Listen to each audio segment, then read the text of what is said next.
Jangan sampai generasi-generasi Indonesia mendatang hanya mewarisi Indonesia yang hancur, luluh lantak, gersang, kering, tanpa harapan, gara-gara manusia-manusia setengah binatang melakukan ecocide, menghancurkan. Taruhlah kalau memang people power itu bisa mengepung istana, apakah kondisi Indonesia akan menjadi lebih baik?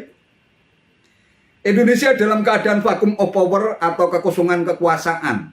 Lantas Mbah Amin ingin tampil sebagai pahlawan yang telah berhasil merebut istana, lantas mengatur-atur negara tanpa aturan dan konstitusi, lantas bagi-bagi kekuasaan kepada orang-orang yang dianggap telah berjasa merebut istana.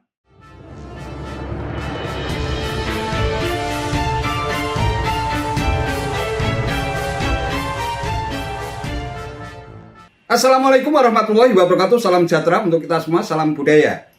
Sahabat-sahabat tercinta sebangsa dan setanah air yang sangat saya hormati, sebenarnya saya sudah sangat jenuh untuk membahas ulah seorang Amin Rais yang menjadi ketua Majelis Syuro Partai Umat.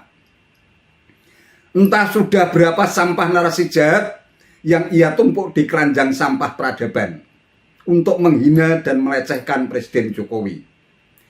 Namun sepertinya Mbah Amin sudah terlanjur kalap dan tenggelam dalam lumpur kegelapan halusinasinya, sehingga tak pernah bisa melihat setiap fakta dan kebenaran dengan mata hati dan nurani yang jernih. Yang terbaru, Mbah Amin selalu melakukan framing jahat kalau Jokowi bernafsu untuk menjabat 3 periode. Padahal kurang apa Presiden Jokowi berbicara di depan rakyatnya bahwa ia hanya tunduk pada konstitusi dan kehendak rakyat. Bahkan Jokowi juga sudah terang-terangan dan terbuka yang bisa disimak oleh ratusan juta rakyat di negeri ini agar tidak ada lagi yang mewacanakan perpanjangan masa jabatan. Meski demikian, Mbah Amin selalu mengangkat dan memblow up isu 3 periode itu sebagai media framing untuk menyerang Jokowi. Bisa jadi ia memang sudah tidak punya isu lain yang bisa digunakan sebagai senjata untuk menyerang dan menistakan Jokowi. Selain itu, Mbah Amin juga memfitnah Jokowi sebagai anti asing dan asing, sehingga dianggap selalu tunduk pada kekuatan oligarki yang sebenarnya juga merupakan isu lama.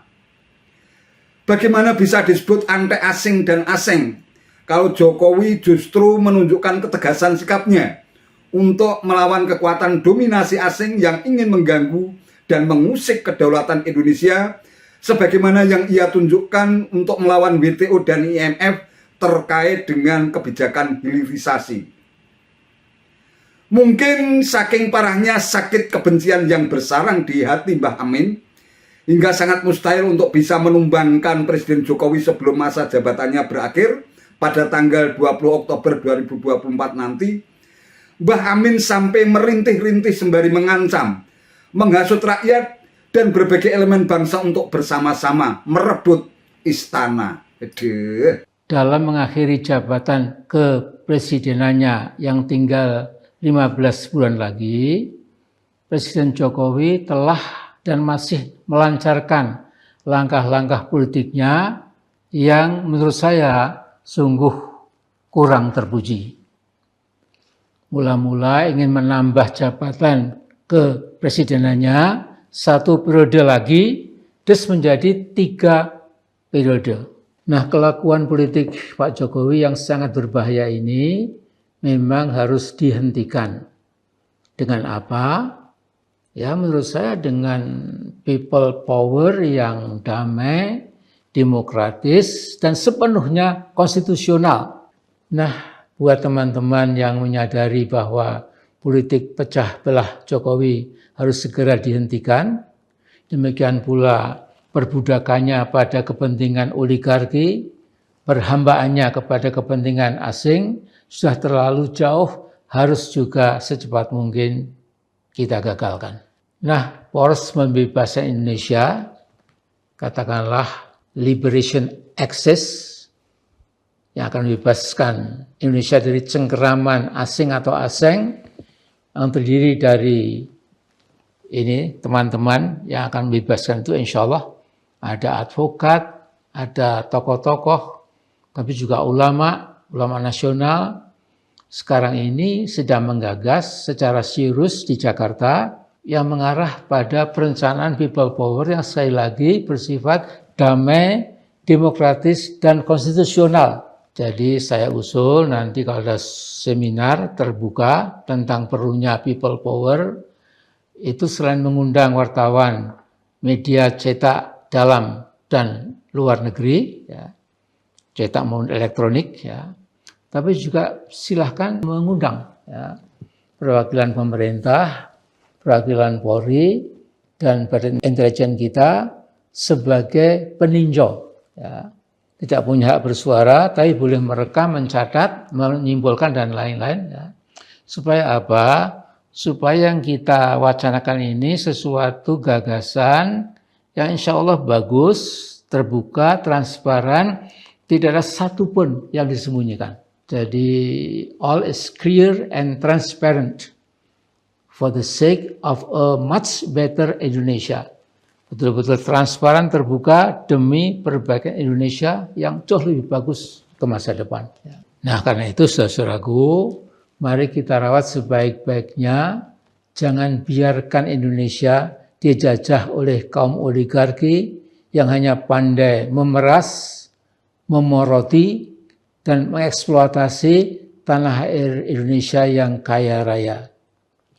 Jangan sampai generasi-generasi Indonesia mendatang hanya mewarisi Indonesia yang hancur, luluh lantak, gersang, kering, tanpa harapan, gara-gara manusia-manusia setengah binatang melakukan ecocide, menghancurkan ekologi kita secara total, menghancurkan lingkungan kita. Juga tidak menutup kemungkinan akan terjadi semacam genocide, pembunuhan anak-anak bangsa bila para oligarki yang half animal itu kehilangan kemanusiaannya. Jadi ini saya terbuka saja karena saya dengan sebagian besar anak bangsa insya Allah sama. Ya, kita betul-betul prihatin dengan masa depan Indonesia ini, apalagi sudah terlihat gejala-gejalanya mau kemana kita dibawa. Gitu. Tapi mudah-mudahan Allah SWT masih berkenan melindungi keutuhan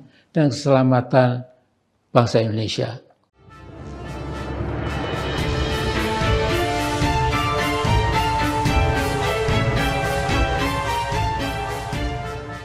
Sahabat-sahabat tercinta sebangsa dan setanah air yang sangat saya hormati, sungguh menyedihkan memang nasib orang-orang yang hatinya sudah dibalut dengan limbah kebencian seperti Mbah Amin ini.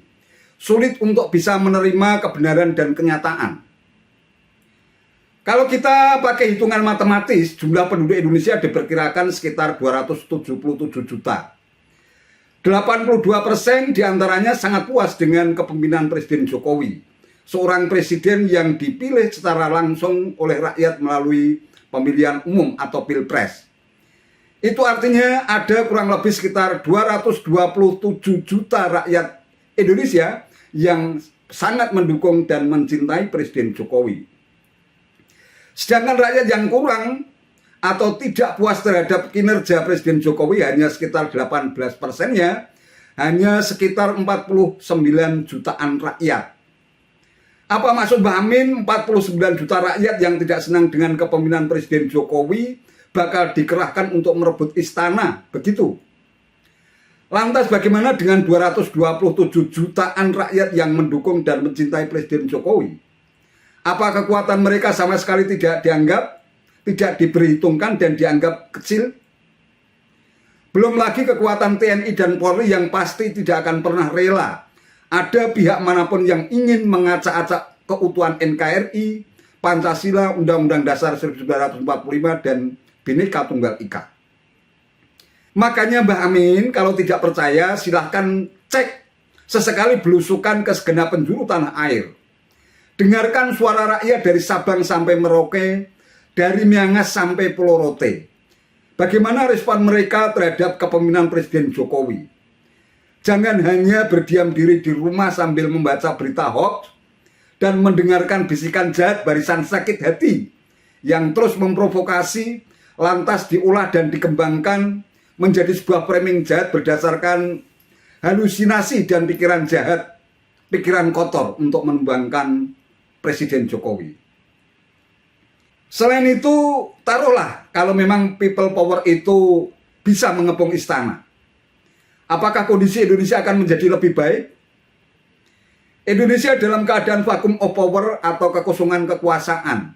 Lantas Mbah Amin ingin tampil sebagai pahlawan yang telah berhasil merebut istana, lantas mengatur-atur negara tanpa aturan dan konstitusi, lantas bagi-bagi kekuasaan kepada orang-orang yang dianggap telah berjasa merebut istana. Yang benar saja Mbah Amin, cobalah sesekali luangkan waktu sejenak saja untuk bermuhasabah, melakukan refleksi diri, melihat rekam jejak Presiden Jokowi dengan menggunakan kacamata hati dan nurani yang jernih. Bagaimana kiprah dan kerja keras Presiden Jokowi yang selama hampir 2 periode kepemimpinannya terus berikhtiar maksimal untuk menegakkan kedaulatan Indonesia dengan menunjukkan nyali besar untuk melawan dominasi kekuatan asing, sehingga berhasil menyelamatkan Freeport, Mahakam, Blok Rokan, memberangus mafia di berbagai lini, dan betapa cintanya mayoritas rakyat negeri ini terhadap kepemimpinan Presiden Jokowi yang dinilai telah berhasil mewujudkan keadilan dan kesetaraan secara merata di seluruh penjuru tanah air. Meskipun demikian, toh seorang Jokowi sama sekali tidak pernah punya niat untuk memperpanjang masa jabatan menjadi 3 periode seperti yang sampean tuduhkan itu. Itu pun kalau di dalam hati dan nurani Mbah Amin masih ada secercah dan setitik kebaikan untuk bisa mengintip fakta dan kebenaran yang sesungguhnya. Namun, kalau memang hati Mbah Amin sudah dibalut limbah kebencian yang begitu tebal dan membatu, ya silahkan saja terus berhalusinasi sambil menahan rasa sakit, rasa maskul, dan terus merintih-rintih betapa susahnya menyembuhkan penyakit hati yang sudah terlalu akut. Itu saja yang bisa saya sampaikan. Terima kasih atas perhatiannya. Wassalamualaikum warahmatullahi wabarakatuh.